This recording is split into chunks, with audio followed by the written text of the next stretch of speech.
கடையில நகை வாங்குற மாரி வந்து பார்த்தீங்கன்னா, பெண்கள் வராங்க. இங்க இது வந்து பார்த்தீங்கன்னா, வெள்ளி கடை. வெள்ளி கொலுசுகள், கால் கொலுசுகள் வாங்குற மாரி பெண்கள் வந்திருக்காங்க. ஸோ, அவங்ககிட்ட வந்து பேசிக்கிட்டே வந்து பார்த்தீங்கன்னா, இது என்ன டச்சு, என்ன நகைகள் அப்படின்னு சொல்லி கேட்டு என்கொயரி பண்ணிட்டு இருக்காங்க. அங்க வந்து இருக்க சேல்ஸ் கேர்ள்ஸும் வந்து பார்த்தீங்கன்னா, எங்களுக்கு பிரீஃபா எக்ஸ்பிளைன் பண்ணிட்டு, அவங்க கேட்ட மாடல்ஸ் எல்லாத்தையும் நெறைய எடுத்து காமிச்சிட்டே இருக்காங்க.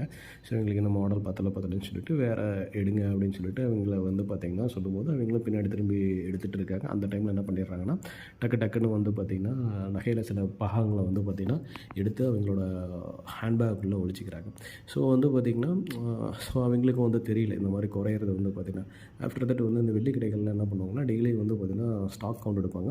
அது வந்து பார்த்தீங்கன்னா, எடைகளின் அடிப்படையில எடுப்பாங்க. ஸோ அந்த மாரி அந்த நிறுவனத்தோட ஓனர் வந்து பார்த்தீங்கன்னா, வெயிட்டேஜ் போட்டு பார்க்குறாரு. ஸோ அந்த மாரி வெயிட்டேஜ் போட்டு பார்க்கும்போது, கிட்டத்தட்ட அவங்ககிட்ட இருந்த வெள்ளியில கிட்டத்தட்ட 1 கிலோ வந்து கம்மியா இருக்கு அப்படின்றது தெரிய வருது. அவருக்கு ஒரே ஷாக்கு.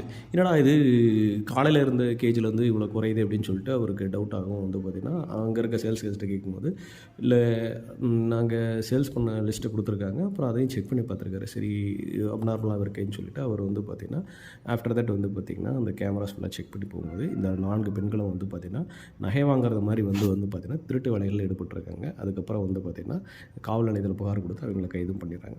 ஸோ இந்த மாரி வந்து பார்த்தீங்கன்னா, நகை கடைகள்ல வந்து பார்த்தீங்கன்னா, மட்டும் இல்லாம நெறைய கடைகள்ல வந்து திருடுகள் அதிகமாகிறதுனால வந்து பார்த்தீங்கன்னா, உங்களோட பொருட்கள பாதுகாக்கிறதுக்கு கண்காணிப்பு கேமராங்கிறது எவ்வளோ உதவியா இருக்கும் அப்படின்றது இந்த வீடியோ பார்க்கும்போது தெரியும். உங்களுக்கு ஒரு வேளை கண்காணிப்பு கேமராக்கள் அமைக்கணும், நல்ல முறையில் அமைக்கணும் அப்படின்னா எங்களை நீங்க தொடர்பு கொள்ளலாம். நன்றி.